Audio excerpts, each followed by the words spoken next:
Kalau pendahrakaan ni, kalau kita tengok semalam kan,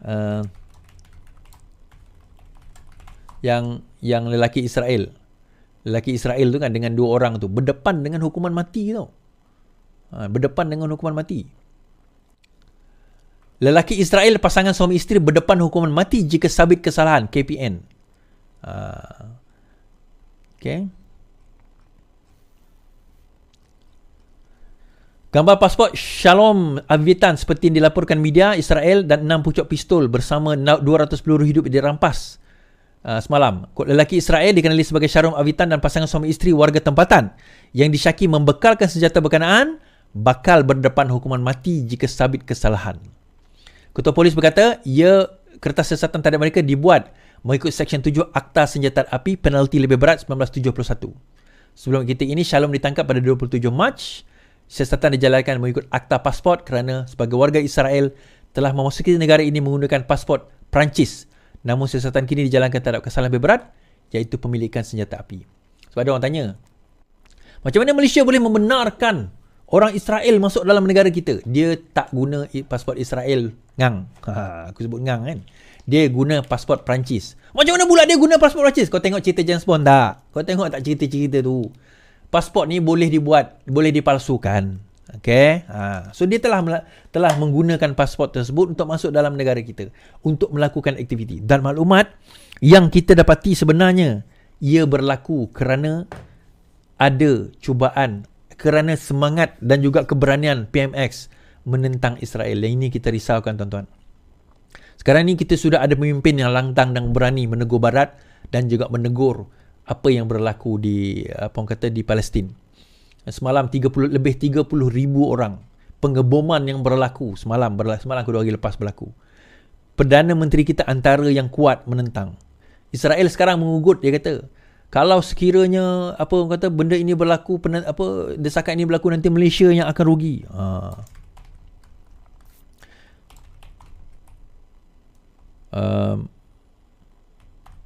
Malah Khalid Nordin sendiri mengatakan Malaysia menerima serangan 3,000 setiap hari. Tapi Awesome TV dengan kebangangan dia kan, Awesome TV ada juga 2-3 orang pergi forward Awesome TV itu dekat aku. Dia kata Khalid Nordin mengatakan 3,000 serangan cyber berlaku. Jadi Khalid telah mengatakan supaya padu itu dibatalkan. Mana ada Khalid Nordin cakap macam tu? Kan? Khalid Nordin tak cakap macam tu. Tapi macam mana Awesome TV boleh kata macam tu? Saya sarankan supaya Khalid Nordin tolong saman Awesome TV, boleh tak? Khalid Nordin pula. Yalah, Muhammad Nordin lah. Muhammad Khalid Nordin, Menteri Pertahanan, tolong saman Awesome TV. Boleh tak tolong saman Awesome TV? Okey. Apa sebenarnya kenyataan daripada Khalid Nordin? Kita baca. Malaysia terima 3,000 serangan cyber setiap hari, Muhammad Khalid. Sistem Pertahanan Negara menerima kira-kira 3,000 serangan cyber setiap hari. Setelah Malaysia menyatakan sokongan terhadap Palestin. Beliau berkata serangan melibatkan pelbagai pihak bertujuan mengintip pergerakan Malaysia terhadap konflik yang berlaku di Gaza, maka malah turut menggodam sistem pertahanan negara. So dia kata 3,000 sehari, maka itu adalah akan menggugat kita punya padu bermasalah nanti. Tak ada kena-mengena dia sebut padu pun. Itu Awesome TV je cakap.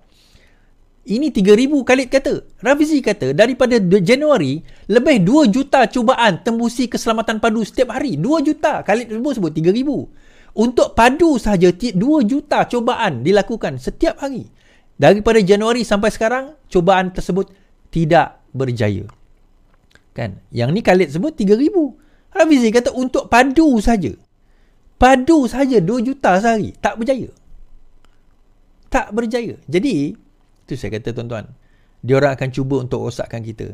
So dia tak boleh rosakkan sebab dia tahu PMX ni macam ni. So dia nak jatuhkan PMX macam mana? Geng-geng ni saya nak cerita konspirasi teori dia.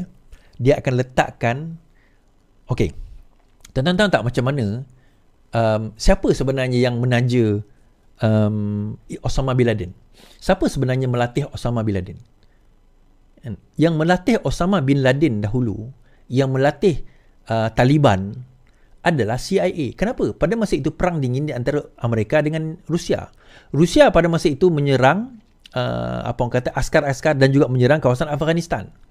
Untuk memastikan bahawa Rusia ini tak boleh advance, maka dia latih tentera-tentera Taliban dan latih antaranya Osama bin Laden. Senjata-senjata mereka adalah senjata-senjata yang dibekalkan oleh Amerika Syarikat.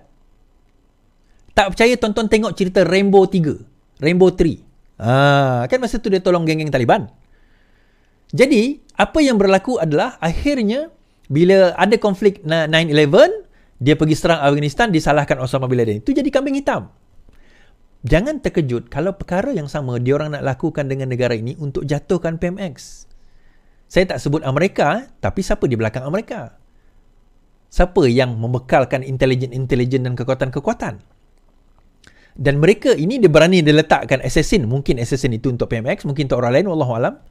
Tetapi dalam masa yang sama, tuan-tuan, siapa kata yang dalam social media ini, yang dok letakkan, apa orang kata, yang nak pergi bantai PMX, yang dok timbulkan isu setiap minggu ni.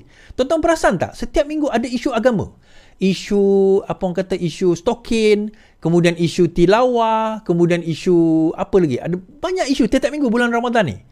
Siapa kata bukan mereka yang sebenarnya menaja, tetapi secara tidak diketahui duit itu datang daripada Israel, tetapi secara tidak diketahui walau dia ambil, dia ingat dia berjuang untuk Islam. Sebab apa? Tindakan dan kata-kata tegas PMX kita.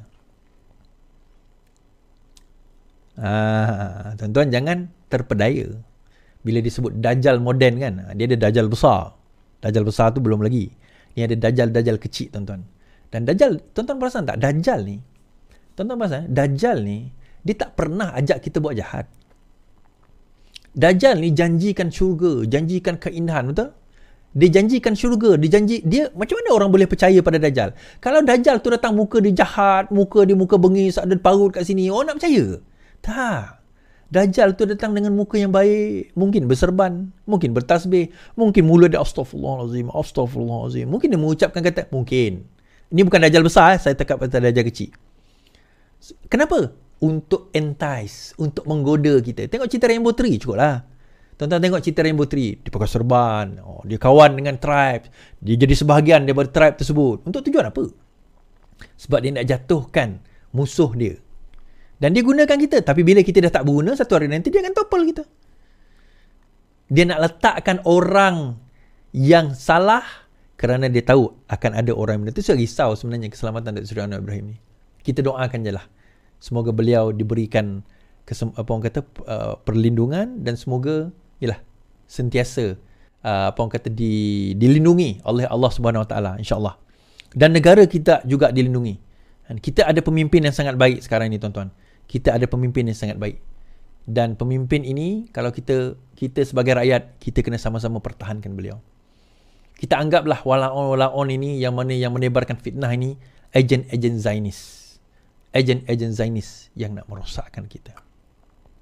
Di sebelah saya ni, di sebelah ini adalah critical thinking, practical class. InsyaAllah ramai yang dah register, tapi ada lagi space. Anak-anak muda tolong galakkan, mak bapak tolong bagi anak-anak anda datang kelas saya ni. Kita bercakap tentang critical thinking. Kita bercakap tentang bagaimana berfikir, bagaimana kita berfikir secara kritikal. Bagaimana kita nak menyoal, bagaimana kita nak menjawab soalan, bagaimana kita nak berdebat, bagaimana kita nak rationalize satu-satu isu, bagaimana kita nak bercakap secara publik. Okay? Terima kasih saya ucapkan. Bateri saya pun dah habis. On time. Sekian daripada saya. Selamat malam, selamat istirahat. Yang penting, lawan. Tetap lawan. Assalamualaikum. Kita mengucapkan salam takziah, innalillahi wa inna ilaihi raji'un, kepada Jafar On yang telah meninggal dunia. Pelakon dan pelawak pengajar veteran Jafar On meninggal dunia di Hospital Sultan Idris Shah, Serdang, kira-kira 11.30 pagi hari ini. Berita ini dikongsikan rakan artis lain. Abang Jafar On telah kembali ke Mahmatullah.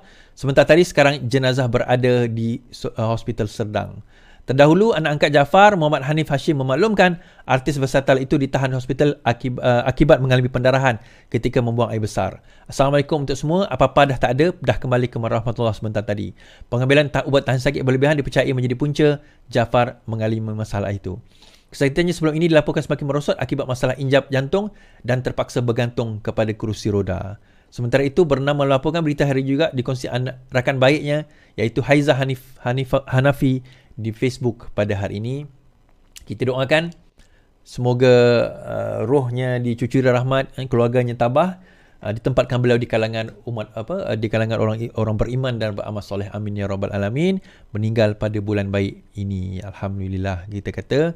Semoga diterima amal ibadahnya, insya-Allah lah kan.